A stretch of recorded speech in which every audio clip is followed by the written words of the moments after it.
Švedski Volvo Buses je na Hanoverskom sajmu prvi put nastupio bez jednog dizel gradskog autobusa, ali je zato izložio celokupnu paletu elektrificiranih, doduše u solo varijanti.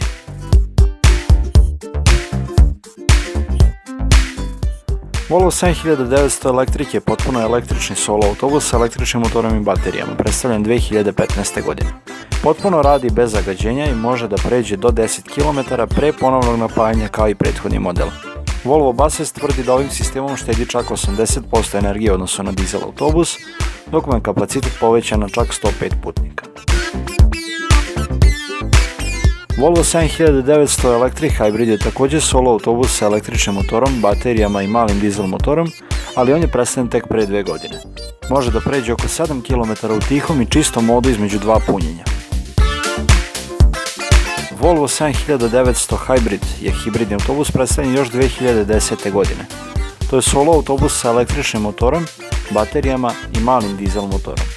Odlikuje ga tih rad bez zagađenja pri polascima i prilikom stajanja.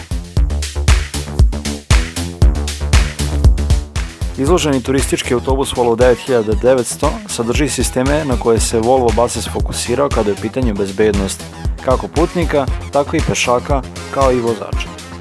Fokus je naravno i na ekonomičnosti vožnje i očuvanju životne sredine.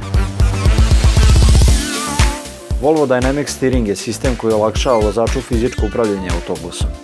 Posetioci IAA su imali prilike da ovaj sistem isprobaju na simulatoru vožnje na Volvo Trucks štandu.